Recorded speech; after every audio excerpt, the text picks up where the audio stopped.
Hello and welcome to this new episode. Today I'm trying something new by doing my first interview in English. I hope it won't be painful to listen to. And to join me on this little experiment of mine, I'm honoured to be with Niamh Moroney. Woo! How are you doing? I'm glad. I'm so delighted to be with you today. And you said my name right, which is like absolutely amazing. Thank you so much, Reggie. So really means a lot to me. I have to tell you that yesterday I watched a YouTube video on how to pronounce it correctly. Amazing. I appreciate that research. You're very welcome. And thank you for accepting my invitation to participate to my podcast. Do you listen to a lot of podcasts? I do. I am a bit of a podcast fanatic. I love radio as an art medium, and podcasts kind of constantly on, and now more like comedy podcasts more since the pandemic finished. I don't know do I need some more lightness in my life now but I listen to a lot of comedy podcasts at the moment. So okay, and which one is your favorite? My Therapist Ghosted Me by Joanne McNally and Vogue Williams. Do you know this one? No, I don't know this one. Joanne McNally is probably Ireland's biggest female comic at the moment. She's just after exploding. She's doing like massive tours. She's been around for years, so like we would have all seen her shows when we were teenagers. She started in theatre, and then she's paired up with Vogue Williams, who's an Irish model, and they're mates now in London, and they just started doing this podcast together. And the podcast, I think it raked in awards last year, and now they're taking it on tour as well. Okay. So it's very, very funny. I like it a lot. I'm already happy that we are doing this, because I already have one new podcast to listen to and comedians to discover. So nice. Good. Awesome. And you also told me that you were listening to my podcast in French. I was, yes. I was. Not anymore. No, but this, I haven't listened in a while, but it's nothing to do with you. It's just, I think it's like I need a certain level of concentration, like you saying today you're trying something new. So when I have time, when I have a task that isn't too tasking, let's go with that, then I can put it on, and I find it really nice. I love the way you balance things. The comedians you get are amazing, and the fact that there's some kind of gender balance was like really important for me. The fact that you've had some women on as well, because a lot of comedy podcasts are all male, a lot of comedy shows are all male, so I'm always seeking out the female voice in podcasts, in research, in whatever, because that's what I see podcasts as well, is like this research that you can be doing while you're doing something else, and kind of, And my episodes are quite long, so you need to have a lot of time. Yes. Okay, I understand that. Yeah. And the balance between male and female comedians, it wasn't intentional. Okay. I was like, I'm just inviting people that make me laugh. Nice. That's the only thing you need. Yeah. That's why I'm choosing you. Yay. Let's start the compliments now. We met each other at the Countdown Comedy Club. Yeah. A comedy show every Thursday at the Time Out pub in the centre of Brussels. Mm-hmm. This gig has become one of my favourite places to perform. Yay. I love it. Oh, great. Because I did my first stand-up in English there, and I performed 10 times now, I think, because I've played every month. Oh, amazing. And sometimes twice a month. So loved it. And you, what do you like about that place? What do I like about Countdown? I think there's something really special happening at Countdown, actually. And I know that Tristan and I put so much effort into choosing a balanced lineup. Like, we really try to get gender balance, and we try to always include somebody who has something a bit different going on, whether they've come from really far away from Belgium or Europe, or if they identify in a different way to anybody we've had on stage before. And I think that, like, it might sound like a bit reductive to do that, and at first I was trying to find my way with that, like, how can we be so selective? I didn't like that, actually, but then I see the atmosphere that creates. And like, one of our good friends came out on our stage, You know, we've had trans comedians trying for the first time, and also refugees coming from afar to see will they maybe dabble in the future. And I just love that, like, that it's a real place for freedom of expression, and that for me is my favourite thing. Because Tristan I joke sometimes more of a feminist than me, but maybe it's true. So we make a good team, and that's what I really love. I think the trust between the audience and the performers, and then that the kind of stage that creates is just really, really, really nice. And you were asking which pronoun do you want to use, and I was like, oh, it's the first place where people ask that. And I was like, oh, amazing. It's nice. It also helps for the MC to just not have to have those clumsy conversations. Because say it's not Tristan or I one night. Tristan and I don't mind. It's our club. We're comfortable. We're, hey, you know, we don't mind doing that little introduction. But if we're handing the night over to like Austin or Barry, I want them to have as easy as a time as possible when taking over, and not having to stress because like they're standing in for us. And also for everybody to just kind of be seen and feel comfortable before they even step into the place. I think it's nice. Yeah, it is. Yeah, you did something amazing there, because I'm performing in English, so it's more stressful for me to perform. And I think the second or the third time I arrived there with no pressure, I was like, it's amazing. Cool. Because usually I'm more stressed than I was. I was like, okay, but I'm doing it in English, so it should be more stressful, and it wasn't, because of the atmosphere. It's really a place where you can try new things. That's the whole point, right? Like, we were missing that, I think, in Brussels, like a place to fail, you know, and that's, Place to fail. A place to fail. Yeah, honestly, because it's important. We tried to do it with other nights, and then they turned like almost semi-professional, and then the standard became too high, and I was going crazy, because I was like, I've no where to try my crappy stuff. And that's why I love Time Out as well. And you know, there is no raised stage. You're on the same level as the audience. It's just cool. Yeah, I love it too. It's Barry Cullen who created the show. Yeah. Then he had to leave Belgium for a few months to study Kung Fu in Morocco. Yes. It sounds like a joke, but it's true. I love it. Yeah. But when you left, so Tristan Barber and yourself became the new showrunners. Why did you want to continue on this adventure? So Tristan and I made an online show during the pandemic called Super Fun Comedy Show, where Tristan and I also run a cabaret together, which is more performance art. So we're kind of into this mad character, you know, Gart Morangi, Mighty Boosh style of comedy, and we have a shared love for that. So we made this online show to kind of road test that before we did anything live. And so we loved running shows together. And then when Barry turned around and he saw what we were doing, I think that's why he asked the two of us together, hey, would you come over and run that? I'm pretty sure, I've never asked him directly, but I would say, because we were always trying to get Barry onto the show doing Mr. Beige and any other weird characters he had, and he came on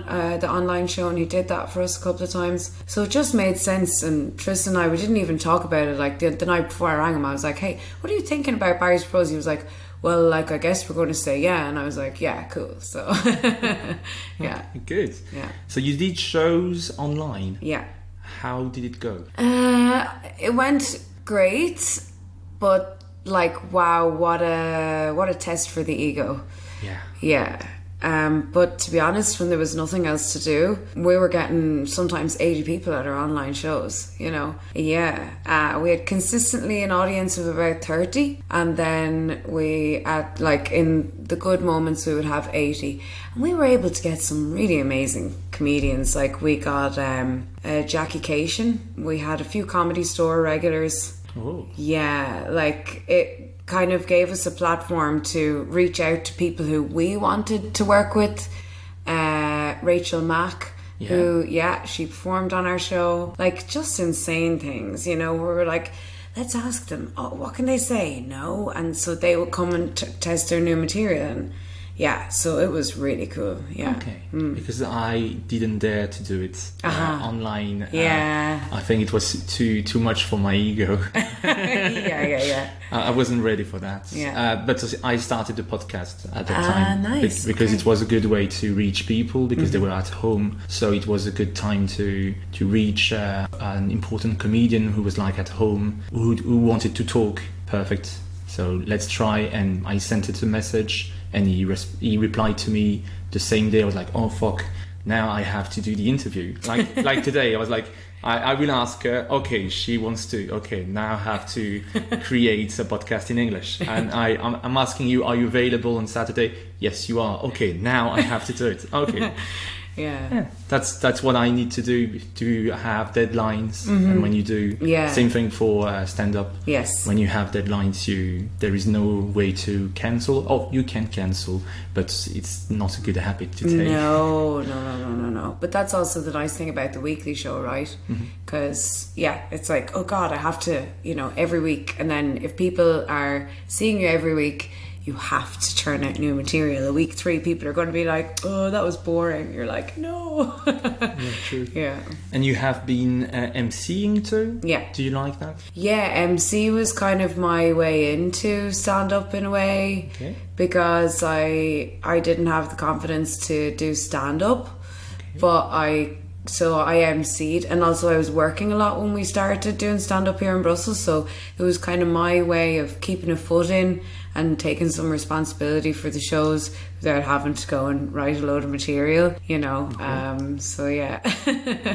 Yeah, I like to MC. If some listeners are interested in performing in English in Belgium, where should they go? Except the countdown, because we already talked about it. So you can also get in touch with Insecure et Dangereux. That's another show that Tristan and Barry and I and other Barra and Eiley and Sean, God, there's a load of us, we run that show, and we're about to start a new series of shows in the autumn, so watch this space. So there will be more performing opportunities coming up. Good. Yeah. But in September, I suppose. Yes. Okay, so I would have left. I know, we're going to miss you. I hope. Yes. And so when I come back, you welcome me. Yes, there'll be a red carpet rolled out. Oh, amazing. And I saw on your Facebook page that on the 16th of July, you are headlining at the Boom Chicago Comedy Festival in Amsterdam. Or, as you said on Facebook, you are doing 20 minutes of glorious filth. What will you talk about? Oh gosh, Reggie's, I'm still figuring that out. Yeah, I know. Yes, I'm doing 20 minutes. I can't believe that. To me, it's a shock. But I'm definitely going to talk about, my normal topics, gender identity politics. They're the fancy words for, I'll be talking about who I allow into my vagina and who I do not. Who I allow in my vagina. Love it. So yeah, and I'm going to try to talk about some personal experiences of my childhood that you've heard me talk about the last time on Countdown, but that's all very new material, so I'm not sure. I'm still working it out. But yeah, definitely gender identity, trying to be single in your 30s. It's a lot of what I talk about. Okay, good. So lots of different things. I'm glad you think that there's varied content there. Yeah, I like it. Cool, okay, nice. I should go there.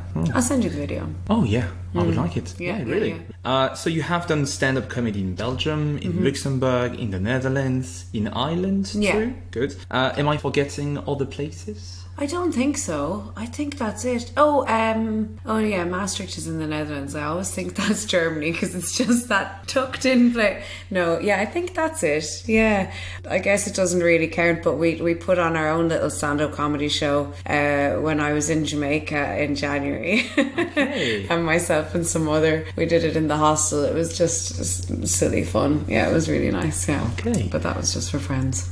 Okay, but do you see differences between each audience when you go to another country? Yeah, I have this joke about how I'm not funny in Ireland. I haven't heard that one. Okay, good. Oh, I don't remember it. Yeah. Which is not good. No, that's cool. Maybe, I don't know if you have seen that actually. Yeah, I'm not, I've performed in Ireland a couple of times and I feel like my humour is now definitely made for the Benelux, because not to talk about my home country, but you know, I feel like Europe is a bit more liberated, so they're easier to laugh at my jokes because I come in quite hard. I don't kind of, you know, warm people up into the filth. I say, hey, you're going to hear 10 minutes of filthy already, and then we're in, you know. Okay, that's what personally I really like. Ah, okay, cool. Because it's frontal. Here I am. That's how I am now. No euphemism or exactly. It's just the way it is. Yeah, 100%. Take it or leave it. Take it or leave it, right? So they take it in Europe and they leave it in Ireland, put it that way. And would you like to perform in French too someday? I would, yes, because I love wordplay. I already do try some small bilingual things, which already is quite a leap, but yeah, I would like to try in French and then maybe flip it on its head and have the bilingual where there's like English bits in it, because I feel like there's something really funny about a punchline when it's in a different language but everybody in the room can understand. And so there's kind of two levels of the punchline hitting, and I feel like it creates a bigger laugh, and that's just so much fun to play with. So okay, maybe as Paul Taylor does? Yeah. Okay. But how is your French? It's okay. It's okay. Are you going to make me speak French? I just wanted to hear it. Because when you said dangereux, I was like, oh, it's so fun to hear it with the accent. All right, let's try a little French if you want. Qu'est-ce que tu peux dire? J'essaie en français maintenant, mais je pense, ouais, j'ai un grand accent irlandaise quand je parle français. I love it. Yeah. Personally, I really like it because, yeah, it's something that's different from the others. So if you go on a stage speaking with your accent, people are going to listen to you. Okay. You have the focus of the audience, I think. Do you think so? I think so. That's cool. I really do. Ooh. And it sounds good. New discoveries. It sounds good for French speaking people, so it's a good way to find people in the audience if you want to. Yes, there you go. If you had to compare Belgian and Irish humour, what would you say? Ooh. Are we very different? As people, no. I think we're like, I think Belgian people and Irish people are very laid back and like to have a good time. So we're all out for, like in Ireland we have, you know, the craic, we call it, like it's the Irish word for fun. Okay. Like we've that, it's like you're up for the craic. That's what we would say. We say like Belgian people are definitely up for the craic. Like they're easy to get in on the fun, you know. Okay. But then in terms of audiences, very different, because Irish people are inherently funny people, right? And they know that. Okay. And sorry, Irish people, but you're hard to impress. So Irish people kind of sit there in the audience and be like, make me laugh, you know, whereas Belgian people are already open to the fact that, okay, we're at a comedy show, you know, like, because Irish people like to think that they're hilarious, and it's true, they are, like, definitely, but makes it tougher as a stand-up to get up on stage. Okay, and are they hecklers too? I wouldn't say, no, okay. I wouldn't say so, no. No, I wouldn't say that I've had negative experiences actually in either place really with hecklers. English people then actually have been the most hecklers that I've ever had in Ireland and in Belgium, so I don't know what that says, but you know. Okay, but Delia, who performs too at the Countdown, told me that in England they heckle all the time. In England, it's really in the culture to do that. It's because I remember one time at the Countdown it was quite difficult because lots of people were talking, and she was like, that's how it is in England, and I was like, oh, okay, I would never perform there. Oh my god. I think it was like a big game on TV on that date, so it was hard to compete with the Champions League. Absolutely. Because even myself, I was performing and sometimes watching the score, so let's saying, okay, let's continue. All right, yeah. You can't compete with football when there's football on, you know. I don't think so. Yeah, no. I'm not funny enough to do that. No. Who do you support? Chelsea. Okay. Liverpool. So. Liverpool. Sorry. Yeah. And that's how we end this podcast. Let's just do a football podcast now. Oh no, I won't be able to do it in English. I don't have any words. The ball, The ball. and the net. The foot. I have all the words I need. Okay, and are you going back to Ireland for the Kilkenny Arts Festival in August? Yes, I'm going back at the end of July. I'm going to actually stay like maybe 2 months. Okay. Yeah, and soak up some of that good countryside.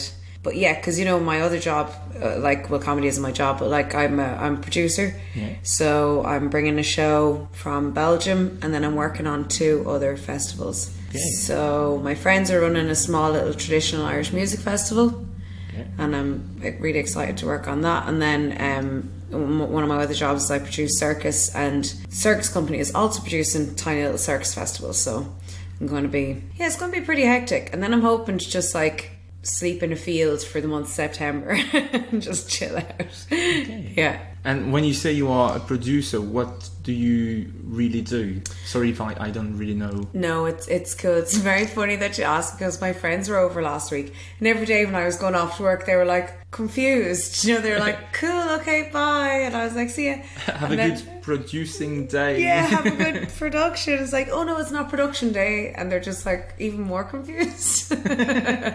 And then they were like, "Niamh, what do you do?" And so basically, like, I manage tours. Okay. And like I help artists build their performance work. So like an artist will come to me with an idea, and then they'll say, okay, I have this much funding to kick the project off, and then I'll find a director, I'll find a co-producer, somewhere to show the work, and more money to work towards that goal. And so kind of together we put the show on, and then we take it on tour.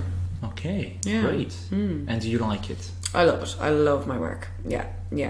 Oh, what's a fast answer to the question? You like it? I love it. I love it. Right away, like Yeah. no thinking about it. Love it. It's good. Oh, I'm happy for you. Thank you. Oh, good. So now that we have discussed about your current affairs, in my podcast, I'm going back in time. Okay. So, you were born on the 16th of February, if my research are correct. But for your Wikipedia page in the future, I'll need the place and year. Ah, okay. You could find my birthday online. I stalked your Facebook page and found a friend wishing you happy birthday on a date. And I was like, I hope it was on a good date. Yes, you got it right. That's nice. So I was born in a little place called Barking in Essex in London in 1989. Okay. Yes, I'm 33, and my parents were immigrants, and we moved back to Ireland when I was 2.5, so 1991 came back to Ireland. Okay. And what kind of child were you? Were you already funny? I was a tomboy my whole life, always wanting to like build things and climb the trees and go on adventures, you know, like and working on the farm with my granny and my cousins. I loved that. Was I funny? I don't know. I think I was quite, because I'm an only child, so I think I was always that kind of standoffish, like check the situation before you get involved kind of person. So no, I don't think I was always funny, but I was always a bit outgoing. And at school, were you the one making jokes or? Yeah, I was the class clown in school. Okay. So. Yeah. Okay. Yeah. Okay. And what about your parents? Were they funny? My mother is hilarious. Okay. She is the wittiest bitch. Like, I'm always telling her, like, it's your fault, you know? And she knows it's true. Yeah. She's very funny. So I think I do get it from her. She's very sarcastic. She's always searching for the joke in the situation, always searching for the way to have a laugh, you know? And I like that. Always turning the situation on its head. No situation gets too serious. There's always a way to laugh about something. So. And your father? I don't think he has the same sense of humour, but he'd be quite easygoing, you know. So if I was getting in trouble in school, it was never too heavy. Do you know what I mean? I was in a lot of trouble in school. That's why I could bring that up. But yeah, so whereas my mother would be like she'd be funnier. My dad wouldn't kind of take things so seriously. So yeah, I think there's a kind of balance there. Yeah. Okay. When you say troubles at school, can I ask, or? Yeah, of course. I just hated school, you know. Okay. I just hated school. I was bored at school, didn't want to be there. Okay. So I got suspended and nearly kicked out and all that kind of crap. But sure, it was grand. You know, it wasn't like, it was just clearly I didn't have much interest. And so my parents were really sound, and I started working in the theatre when I was 16. I was allowed to take a couple of days off school a week to go work there. Okay. So yeah, so that's what I've been doing, theatre forever as well. So yeah, my parents were really sound in that. It wasn't that bad. It was just like, I was just bored out of my head, you know. Okay. Yeah. Not for you. Just not for me, exactly. Yeah. Because personally, I love school. Did you? Yeah. Yeah, but I'm very academic. Yeah. You have a structure. You need to follow things. Okay. And I didn't like staying at home with my brothers, so it was like a good place to be. Run away. Run away. I was like a refugee at school. Nobody's kicking me. Great. I love it here. Oh, we learn things. Good. I can close the door and they can't come in. Amazing. Oh, perfect. Nice. That's for my therapist if you listen to it. Did you used to watch comedians on TV or to go see live shows when you were a child with your family? No, but in my hometown there was, and still is, the Cat Laugh Comedy Festival. So yeah, I guess we started going to see stand-up comedy when we were quite young. Like, I think it was around 14 or 15, I fell in with a group of theatre friends, and we just used to go to any kind of live show we could. Okay. So we'd volunteer for all the festivals. And even though we're from a small town, it's full of arts festivals. So we would have gotten to see, a lot of really amazing comedians from the time we were 15. But then you kind of grow out of the volunteering circuit, and then you have to pay in. And so then that kind of, unfortunately, stopped, you know. Okay. So yeah, from teenagehood, I guess, I would have seen comedians live. Okay. And when you saw that, did you think, oh, I want to do the same? I want to be on stage? And no, I didn't. Okay. No, not at all. Not at all. I love being an audience member. Like, I'm in production. I never really wanted to be an actor or be a performer per se, but just kind of, fell into it, I guess. You studied after drama theatre? Yeah. And stagecraft, and you got a bachelor's degree? Yeah. Good. Okay, my research are good. Yeah, well done. And you obtained a master's degree in contemporary art. Yeah. But did you enjoy your studies that time? The second time, not so much, because I'm a theatre nerd, and what I wanted to study was the crossover between visual art and theatre, which is like performance art. So I was doing some kind of really weird off-the-wall performance art, always with a sense of humour. But I was loving it, and so I went to study this contemporary art degree, and they told me very blankly, like, theatre isn't a contemporary art form. I couldn't really get my head around that, because I was kind of aware of what was happening, like, over here in Belgium and the amazing stagecraft that happens here, and I was just kind of thinking, like, that's simply not true. So I lost interest in it, and I went kind of back to work. I finished my degree, but not very well, and I just had figured, right, well, I've paid for it now, so I may as well finish it. But there was no love in it, you know. Okay. But did you learn things that are useful to you now? Absolutely. Okay. Yeah, yes, absolutely. Yeah, I learned about, like, contemporary art history, and in my own studies I learned a lot about, there's actually one Irish group called Unbelievables. When I went back and researched them, they had actually collaborated with visual artists to make a lot of their stage props. They wear, like, fake heads and fake hands and kind of exaggerated features. And, you know, you go to look at these kinds of things as a teenager and you go, oh, that's hilarious, but you don't think that there's actual artistry behind it.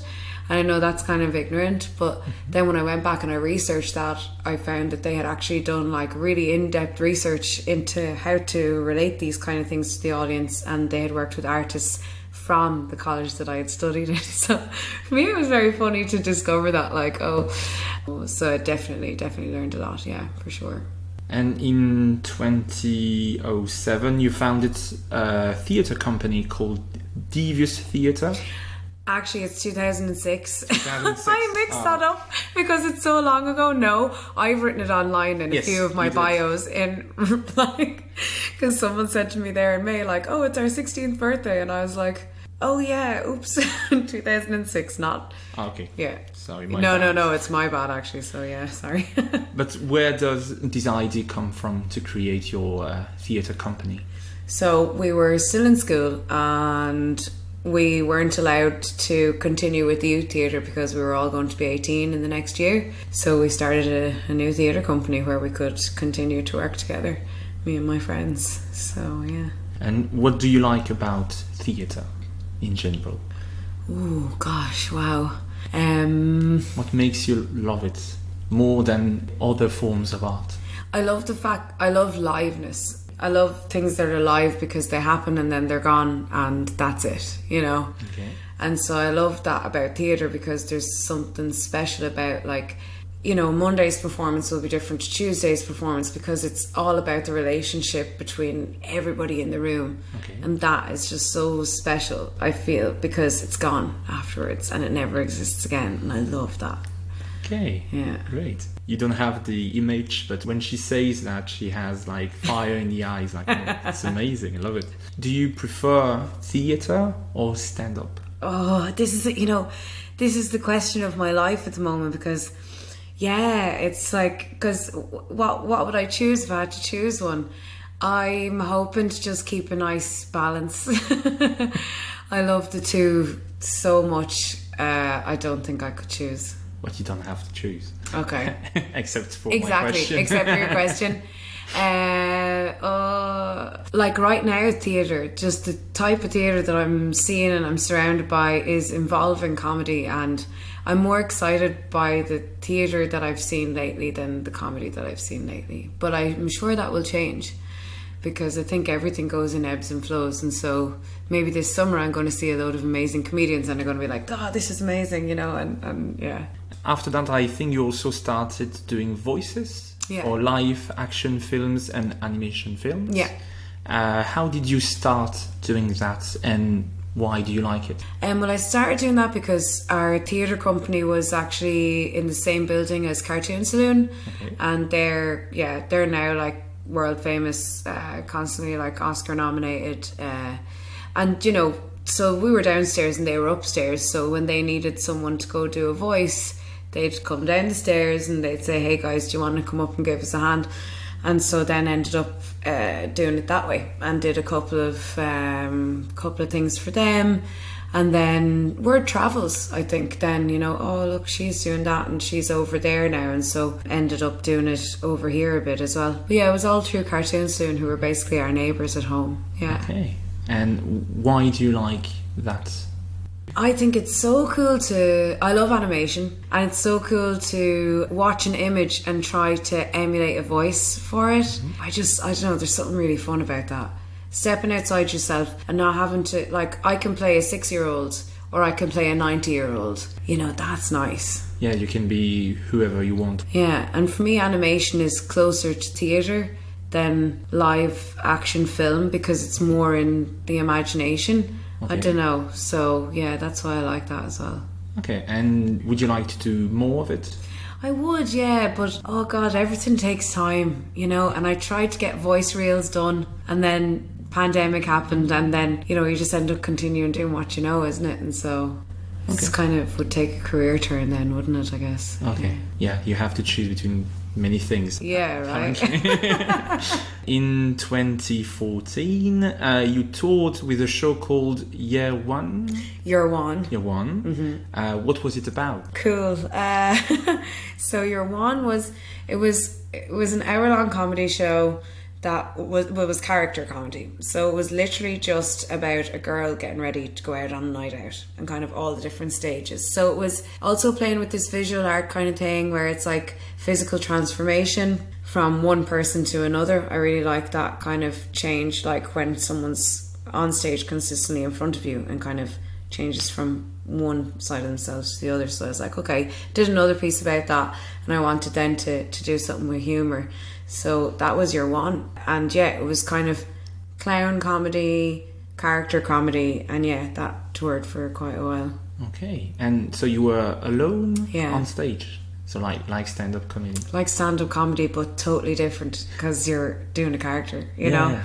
And then in 2015, I saw you started working for AK Fringe. Yeah. But I don't know what it is. So that's actually a little fringe festival in my hometown in Kilkenny. Okay. It's not little anymore, but me and my buddies, we started that in 2015 because working in Kilkenny, there was no platform for locals to show their art during all the international arts festivals. We were just never getting selected, even though we were making, I thought, quite nice work.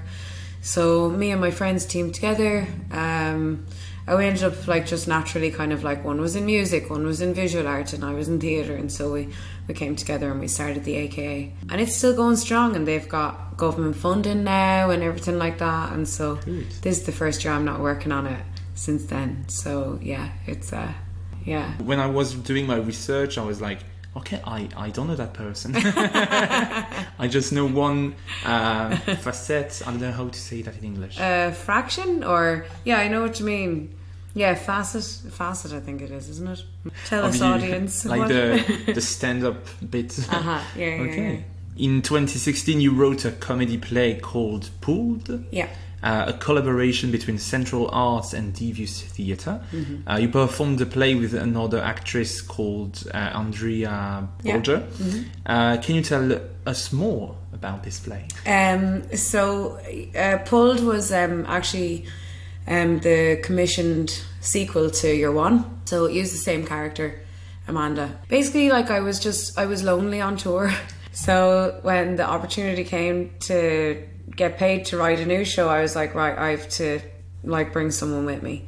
And my friend Andrea at the time was she was in between jobs, like did she want to do acting or did she want to do producing? She wasn't sure, so I said, here, look, do you want to do this with me for a while? And so we toured that for like the bones of 2 years, and it was a protest piece against the abortion laws in Ireland. Okay. So it was so Amanda gets in Year One, she gets ready to go on the night out, and then Pulled is like the next morning, where Amanda arrives home to find that her friend Michelle has broken into her house to have a one night stand with Amanda's ex-boyfriend. Okay, yeah. And there is room for comedy. Yeah, and darkness. And so like Amanda's concerned about her friend. Did she use a condom or not? Because if not, they need to raise money for the morning after pill because they're both broke. And if they don't get the morning after pill, they're going on the boat to England to get an abortion. So, because abortion was illegal in Ireland at the time. Okay. So it was really kind of, for me, it was important to make that work in that moment, and tour to all of the most tiny rural villages that I could to kind of show this story to these smaller areas. Yeah. Okay. And was it well received? It was well received and it wasn't well received. So I was wondering if you found... I was like, I'm going to let Reggie do his research. I didn't find anything bad. You didn't? No. Wow. But maybe I'm not good at researching. We got a 1-star review from the stage in England at our Edinburgh run, because we were accused of making fun of working class people. Okay. But like, you know, I guess, am I working class? Do you know what I mean? I couldn't get my head around that statement, because it was really, I guess, Year One and Pulled were both coming from places of like personal experience. So yeah, there has been bad reception to it too. But mostly good reception, I have to say. Mostly good reception, yeah. Let's concentrate on that. Yeah, but you have to... I was like, is he going to find the 1-star review? Maybe if I did better research. No, that's good. It's been naturally buried. Yeah. But you performed at the Fringe Comedy Festival in Edinburgh. Yeah. How was it? It was incredible and stressful and so much work. But I want to go back. You know, I'm hungry for it again. There, yeah. Me and Andrea went, and we went basically on our own. You know, we didn't have the support that we should have had, let's say, from our co-producers. So we were kind of like... Yeah, we were left to hold up a lot on our own. I think we did really well. We sold out our run. We got 4-star reviews. We got a 1-star review, yes, but I mean, you know, not everyone's going to see the work in the way that you intended to be seen. So that's okay. But we had a great time, but my God, afterwards were we tired and ready for that tour to be over. We still had to go back to Ireland and do a pile of dates. So yeah, it was tough going, but it was great. Yeah. Okay. Yeah. That's what I hear about the Fringe Festival. Yeah. It is exhausting, Yeah. but amazing. But amazing, yeah. I really want to go there one day because everything is for me. Like, if you're a comedy nerd, you should go there. But I listened to some French comedian who went there. They wanted to perform there, so they learned to do it in English just before. So I was like, okay, I need to start doing shows in English because I want to perform there someday. Dude. So maybe someday I will perform there, because being in the audience is cool. Being on stage would be cooler. Yeah, right? Yeah. Like, that's it. I want to go back. We should, like, I really think that we should create a group and all go together. The guys were talking about doing it this year, but I said, no, I want to plan it properly and go in 2023 and, like, actually, like, make a proper show. Like, actually logos, flyers, you know what I mean? Okay, Get a nice venue, do a site visit beforehand, like, actually do it properly. Not just go over on your arse with 50 quid drinking money and see, hey, can I get on your show? And I know that, like, some people do that and that works fine, but I think you have to be cautious, like, when you're going there, because it could be a career faux pas to do it in a wrong way, you know? Yeah. So I think you're dead right, because you hear, like, I don't know if you've heard this before, but, like, you hear of, like, more French comedians trying to make it in the English language world and it not going so well.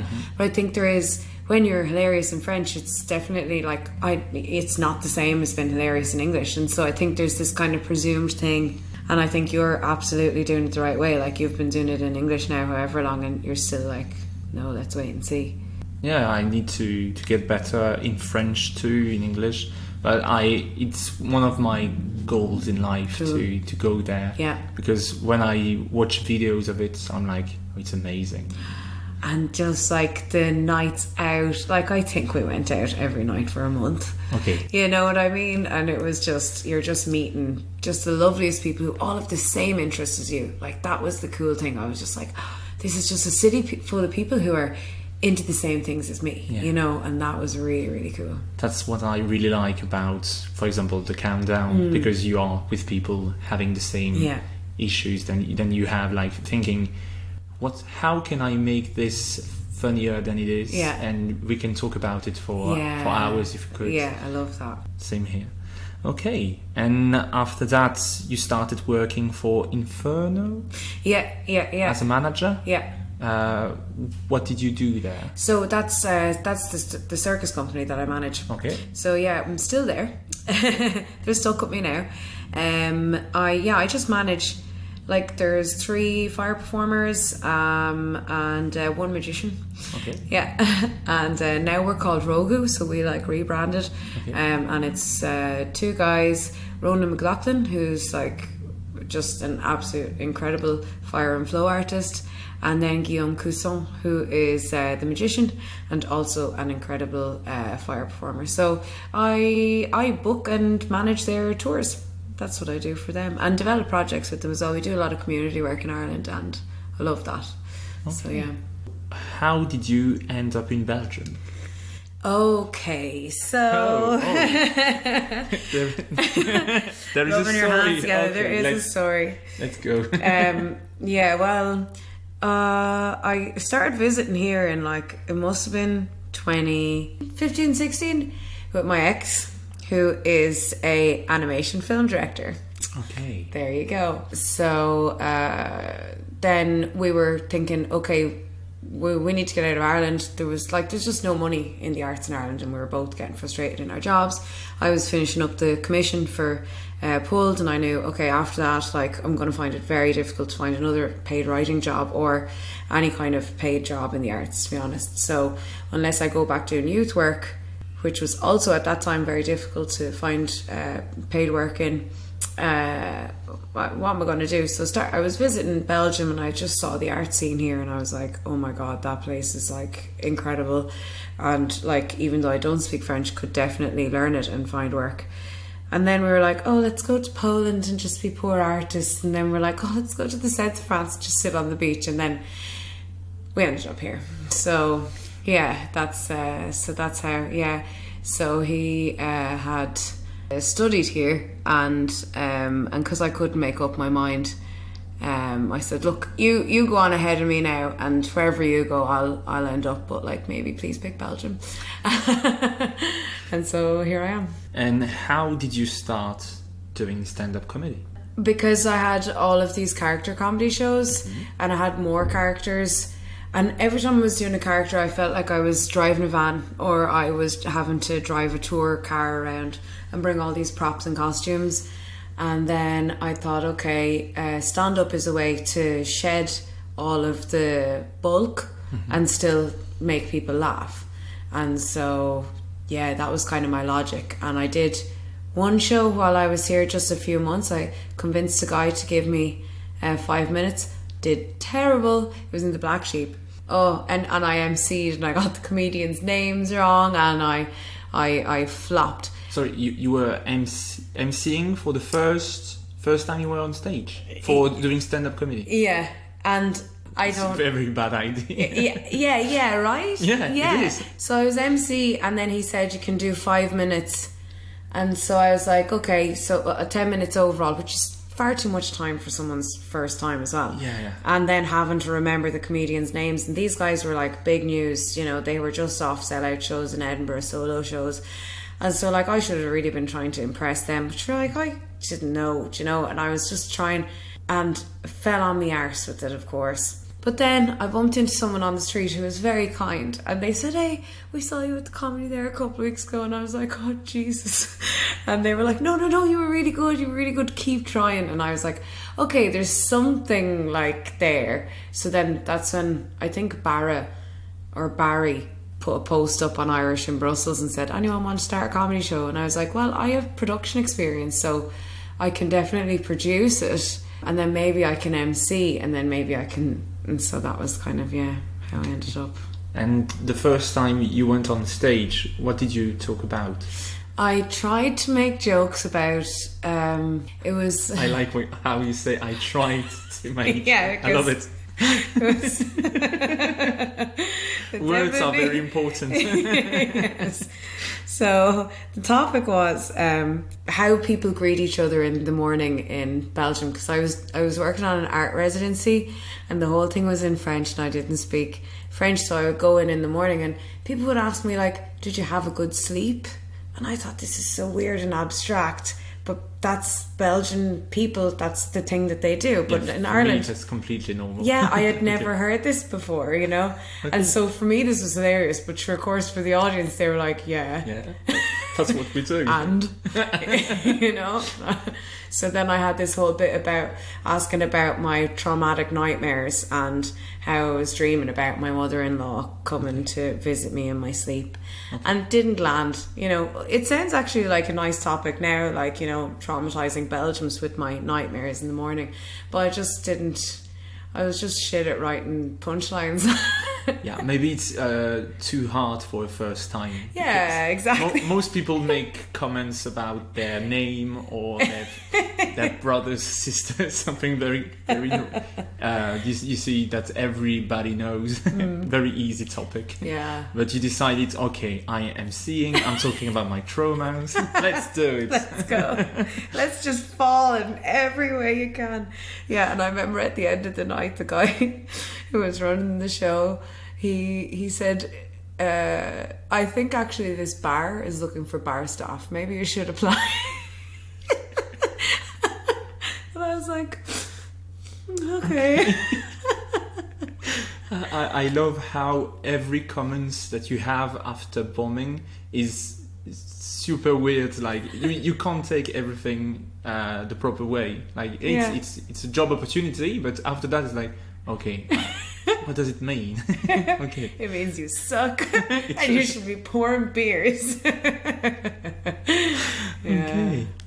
then after this show, you became addicted to stand-up comedy, or it took some time? Addicted. Or are you? I don't know. I was like, you are among us, so you must be addicted. I think I am, yeah. I think I am, because during the pandemic I craved liveness. You know, it's this liveness thing. I craved the banter with the audience. So I guess, I probably am addicted. But no, I think it was when we were running shows in the Funky Monkey. Myself and Barra and Barry and Eiley and Sean, and we just had, it was just such a good group of us at the time, and we were just all so new to it, and we were running this crazy little basement show. There was no seats, everyone's standing up, and the stage is only about 4 inches off the ground, tiny stage. Often I had to stand on a stool because it was just this long narrow room. I'm 1'5'7" for people listening. 5'2" for those in Ireland. But so that was just so good. For me, it was like a punk show. Do you know, it was like just this very raw relationship with the audience, and our audience just got so astute that if there was a sexist or if there was a homophobic joke, they would like boo them off stage. And I loved that so much. I was like, fuck yeah. It was like immediate karma, immediate feedback, and that was just that. I got addicted to that atmosphere, and I still crave that, because that venue shut down during Corona and never opened again. And that breaks my heart.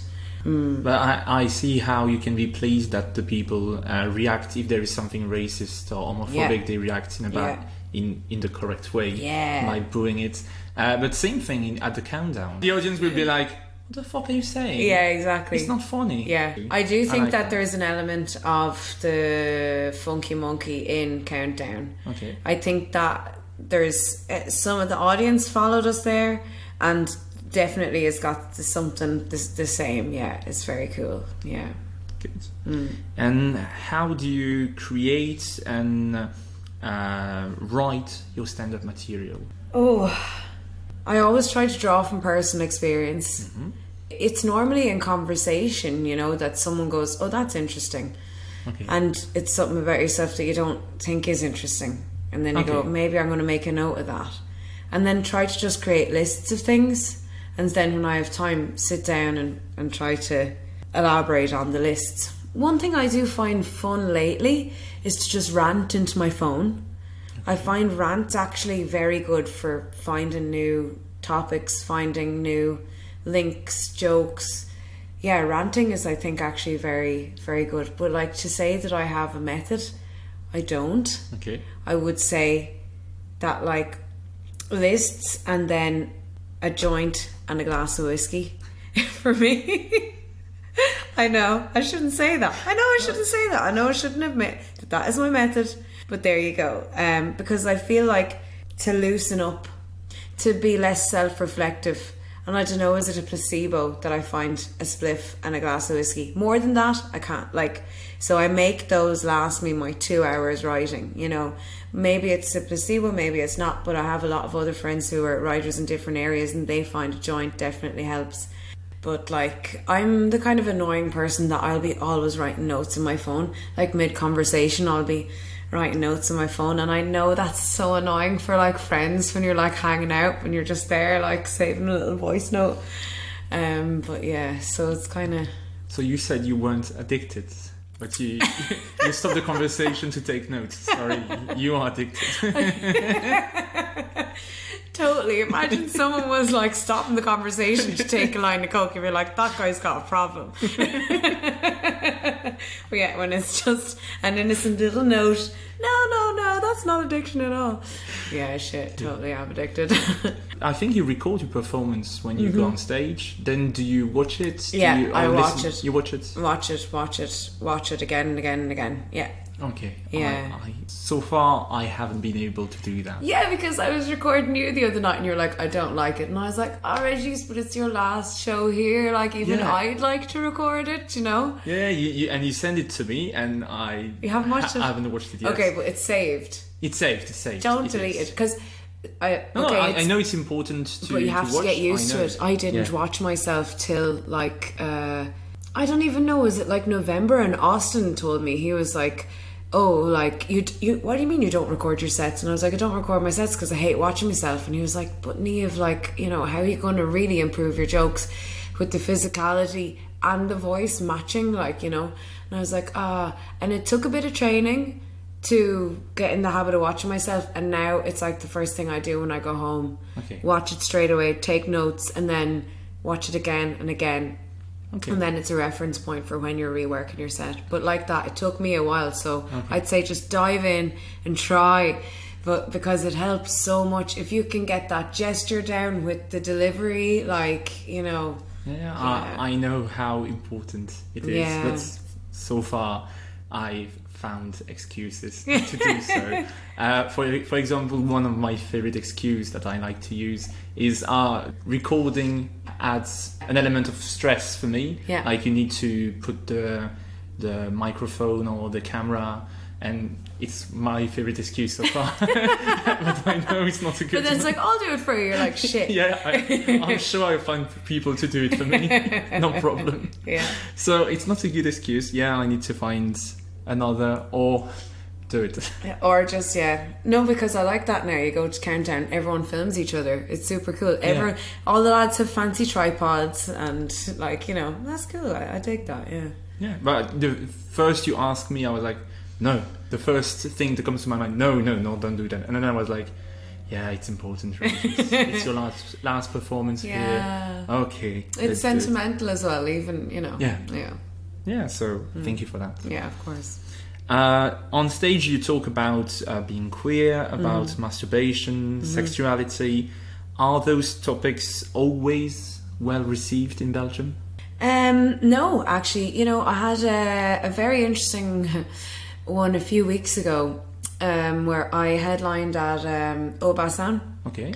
Now, was I the right choice to headline that night? Possibly not. But the headliner dropped out, and so someone had to do it, and I really wanted it to be a female, and I needed the practice, so I did it. But it did reap interesting results because not everyone liked it, and not very often are you so directly told the negative feedback. Someone who is quite close to the running of the show came up to me after the show and said, do you know what I heard an audience member say? And I said, no, tell me what. Oh, she's just confused about her sexuality and she's taking it out on us. Now, yes, I am confused about my sexuality. Taking it out on you sounds like the audience isn't having a good time. So I feel like sometimes men feel called out by my work. That's been a very normal thread of all of the art that I've ever made, because it's very feminist, I guess. I guess. I guess, right. I mean, if it's pro-women, apparently it's feminist, but... Personally, I think that's what I like, so... Cool, nice, yeah. So that's something I've never understood. Like, male comedians talk about their penises all the time. All the time. Why can't you do the same? Yeah. Because it's so interesting. I want to know. Right. For example, there is a comedian in France called Tania Dutel.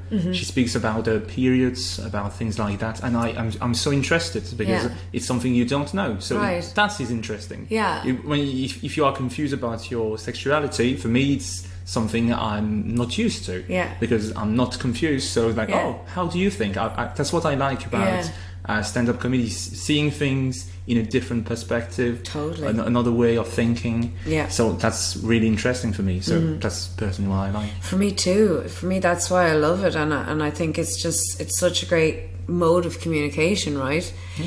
But so I guess sometimes it's not so well received. Sometimes people feel too called out, or like I am confused. Do you know what I mean? I don't claim to have it all figured out. So I thought that was interesting, and interesting feedback. Generally, I think it goes okay, but also, like, do you hear the negative feedback? You know, I feel like that's something that you don't necessarily hear all the time. So I'm glad when I do hear it, you know, because then I go, okay, maybe I can tweak that and make it. If it was too ranty that time, then I need to change that a little bit. But so no, it's not always so well received, I guess, is the... That's also what people like. So sometimes maybe it's divisive. Yes, I think so. It's good. If everybody likes it, maybe it's not the best thing. I like to stir a bit of shit, so that's the word. Yeah.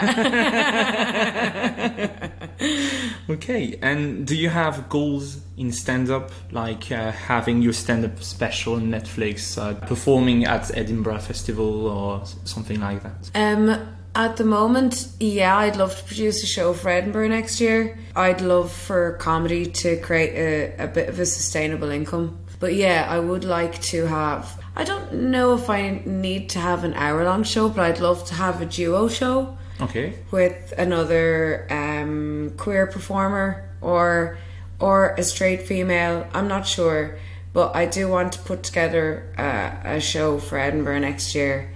With this kind of framework, with maybe half-an-hour sets or something. So that's my near goal. Yeah. Okay. And that's as far as I kind of look. See if I get that far, and then and then when you get it, we'll see where that goes. Yeah. What do you like the most and the least about doing comedy? Ooh, the most. I guess like one of the things has to be the social aspect, right? Okay. Like I love the friends that I make through stand-up. I love the encouragement between the comedians. Like that's so nice. Yeah, I love that. And I love that like now that there's like a scene of us in Belgium that have been performing English for so long, we can kind of say anything to each other and we won't get offended. Do you know, like, and I really like that. There's this trust, so that's really cool. Yeah, that's very hard to obtain that, because a feedback is hard to take. It is. For you, because there is lots of ego. So when you say something, you really need to trust the person who... Exactly. I hate people telling me what to do. Like, I hate it so much. And I can take feedback from this gang of people. I'm like, this is fucking awesome. True. Yeah. Then the thing that I dislike the most is my unpredictable mood. Because sometimes I arrive to countdown, literally, like, if I'm going to, like the new bit about having a grey pube, I nearly got sick the first time I was doing that. I don't know why. I couldn't pinpoint what it was in the day or the day before that just threw my energy off. I was so nervous, and that happens to me, and I hate that happens. I wish I could get to that level of comfort where every time it's easy. Now that's never probably going to happen, but like, how is it so hard sometimes? You know? Yeah. Okay, so are you nervous on stage? So, but this is the thing, sometimes incredibly nervous, sometimes totally at ease. It's unpredictable, and that's what I really don't like. Okay. Yeah. Because you seem very, very confident. Cool. As far as I'm concerned. That's good. That's maybe a character. Okay. I think there's a good phrase with Yannick Jos. He taught me, flick the switch. Just flick the switch and do it. You know, flick the switch and be funny. Flick the switch and forget the nerves, you know. And I think that actually, like, just that phrase, and I know we all know it, like, but just to have it in like that, like that helps me a lot. Just like before I'm getting up, if I'm really nervous, like just flip that switch as soon as the mic's in your hands. First word, the switch is flicked, and you're confident, and you're 100% confident, and it doesn't matter what happens in your day. You're just going to get through it. Yeah, it's very difficult. It's so hard. Okay, and what can we wish you for the rest of your career? No sexual harassment. Sorry. Oh, perfect timing. Oh, I love comedy. Please. That's sad at the same time. Yes. That's the first thing that comes to your mind. Bittersweet. I know. Oh, fuck. And happiness. Oh, and not to get cancelled. That would be really cool. Yeah. Okay. Sorry. I like how happiness comes after not getting... Well, not getting sexually harassed leads to happiness, you know? Your standards are very low. They're very low. They're very low. The world I'm is not a assaulted, shitty place. I'm happy. Yes, right. The world sucks. Oh, fuck. And so now let's do the last part. Oh, it's called the name dropping. So among all stand-up comedians in the world, okay, I will ask you to give me one name for each category. Okay. Who is the nicest comedian you have met? Oh man, that might take a minute. No problem. Oh gosh, that's a really hard question. Nicest comedian I've met. Because the thing is, like, it doesn't matter if they're any good or not, right? They could be a shit comedian, but they're lovely people. God, nicest comedian I've met. Do you know who's just absolutely lovely? Is Christos Souk, who comes down to play from the Netherlands sometimes. Oh yeah. I think he's just one of the sweetest people I've ever met in my life.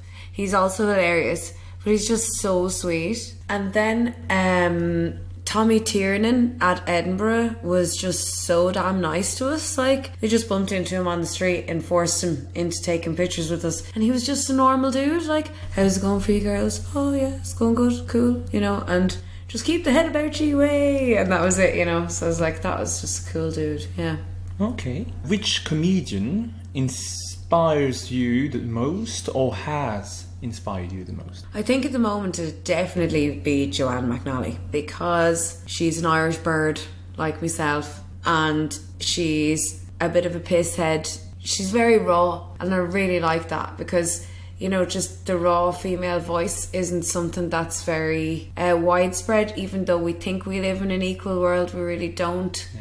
So I feel like I love Joanne McNally's humour, because she just says whatever the hell's on her mind. Like, I was listening back to her podcast there, like the start of her podcast, and she said, yeah, I've started like lighting candles and saging the house, because I'm in my 30s now and I have to find better coping mechanisms than Xanax and white wine. And I was just like, chef's kiss, like, you know, go on Joanne, like, she is, you know, she is us. And I love that, yeah. Okay, she sounds just like you to me.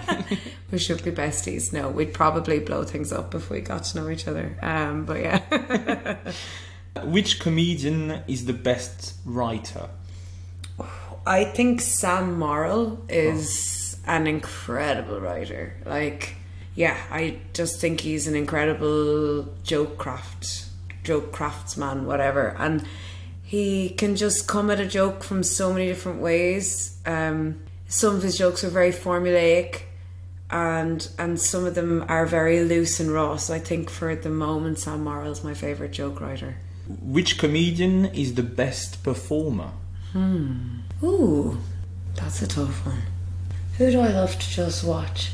Oh, Bridget Everett. She's an Australian comedian who she does very raw musical comedy, and she wears these big flowy dresses, and she's got the biggest tits I've ever seen in my life. And she goes into the audience and climbs over them, puts her tits in everyone's face. So she spreads joy amongst her audience, but also her songs are so funny, and I just love the way that she uses every aspect of herself in the joke, and just yeah, it brings just a whole other level of comedy, you know, like that other people don't and wouldn't dare to, you know. And she goes there and she'll like find a 17-year-old dude in the audience and like climb over people to get to him, just to like embarrass the hell out of him, but also give him an amazing time. And so for me lately, from what I've seen, like, she is I think just a fantastic performer. Yeah. Great. I'm discovering new people. Nice. I love it. Who surprised you recently? In a good way. In a good way. Who surprised me in a good way? Oh, there's so many bad ways to be surprised in comedy lately. Well, like, yeah, he who should not be named just got his own films. Fucking, I guess that surprised me. Yeah, I guess I am surprised at the lack of cancelling in comedy. Oh wait, you said in a good way. Yeah, I said in a good way. Right, okay, surprised me in a good way. Is it fair to say, like, Tristan? Yeah, I think Tristan Barber, like, it was so nice. I feel like I watched Tristan go like to a new level, because we gig together so much and I see him on stage so much. And then there was one show we did together in Devs just 2 weeks ago, and and he felt it too. It's like he'd just leveled up, like, and it's just, I fucking love to see that, like, happening right before your eyes amongst your friends. Like, I thought that was absolutely deadly. To just be there for that was like Tristan just making a fucking brilliant set. And for me, he was the best that night. So that was a really, really cool, I wouldn't say surprise, but like, yeah, nice witnessing. Now I will ask you to choose between two comedians. Okay. And you have to tell me which one makes you laugh the most. Okay. Let's only talk about their jokes. Okay. Right. Because the first choice is about two people that you really like, about their personal life. Oh, shit. Between Louis C.K. and Dave Chappelle. Oh, God, that's hard. Are we talking about now or ever? Ever. Dave Chappelle, come on. I say Louis C.K. really. Yeah? Yeah. I love Dave Chappelle's character comedy. Okay. Like, geez, God, like, he was just one of the best. Whereas, yeah, Louis C.K., okay, he's always been very funny, but Dave Chappelle and his character comedy, fuck, like, I look back and I love that. Okay, but I think for me, the character is less important than the jokes in itself. For me. Okay. So, Louis C.K. has the best ones, okay. I think. For me, he's the best writer. Right, yeah, you're probably right. Oh, God. I hate having to say positive things about him, but yeah. Sorry. No, it's okay, yeah. It's okay. He's a good comedian. It's a fact. It sucks. There you go. I wish he was bad. Yeah, me too. I wish I could hate him on every level. Between Dylan Moran and Jimmy Carr. Ooh, Dylan Moran. Yeah, Dylan Moran. One time I saw Dylan Moran live and he made me like laugh more than I've ever laughed at a comedy show, and it was just all a set about his family getting a pet dog. Okay. And it just made me laugh so much that, yeah, for sure, Dylan Moran. Between Catherine Ryan and Hannah Gadsby. Hannah Gadsby. The answer was so fast. Okay, between Catherine Ryan and Jimmy Carr. Catherine Ryan. Okay. Yeah. Like, Jimmy Carr, it's just not my type of humour. I've met him, actually. You've met him? Yeah, I've met Jimmy Carr. He's Irish, I saw that he was born in England. Limerick. He was born in England near London. Okay. If Wikipedia is right. Well, then he's got Irish roots anyway. Okay. But lately his family has also turned their back on him from Ireland because he's said some really weird stuff about Ireland. Anyway. Okay. Like, I don't like this insult humour. It's just not my bag. Do you know? So Jimmy Carr, I think, will never be on my top list. But when we met him, he was alright, but he was like the exact same as he is on stage. I couldn't believe it. It was like, so yeah, Catherine Ryan. Okay. Between Austin Shale and Barry Cullen. Barry Cullen. You're making me pick between my friends. This is terrible. But Barry, I think, speaks to me more because we're both Irish. Okay. So we share this thread of like just the desperation of trying to express your emotion in Ireland, and like that's what I see in Barry's humour, and I love it for that. Between Dana and Lisa Delmoitier. Lisa Delmoitier. Okay. Yeah, easy. And last one, between Tristan Barber and Yannick Joost. Dude, what are you doing to me? Oh my God, this is so mean. I don't know if I can answer that one. That's the game. That is the game. Let me think now. Oh God, I don't know, because there's sets of each that I like and don't like, actually. Okay. And when I don't like a set, I don't like it.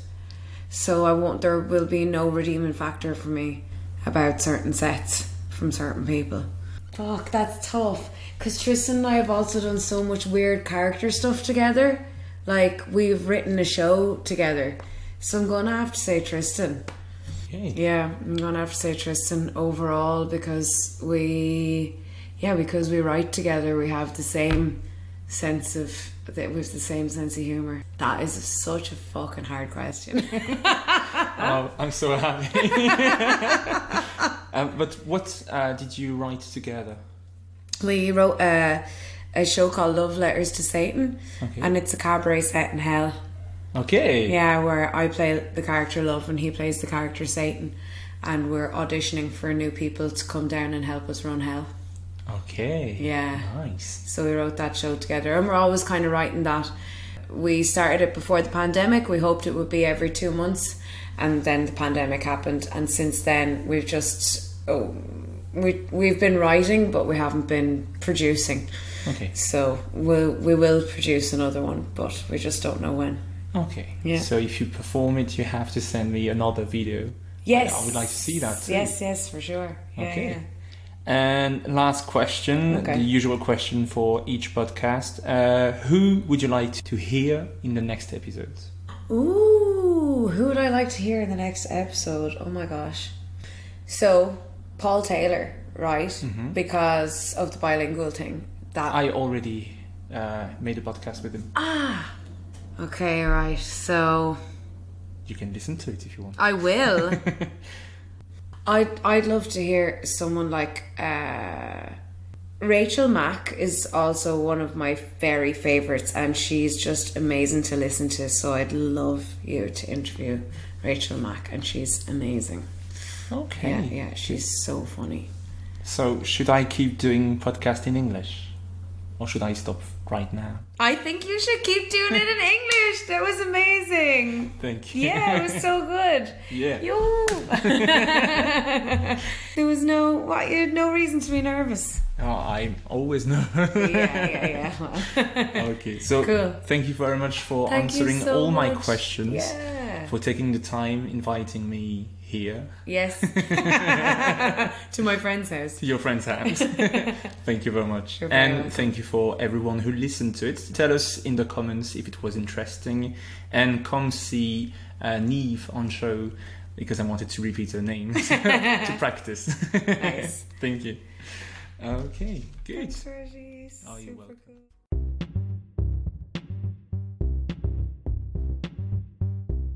Merci d'avoir écouté Humeur humoristique. N'hésitez pas à donner votre avis, à vous abonner et à le partager autour de vous. Si vous avez détesté, écoutez le suivant. Il sera mieux. Bisous.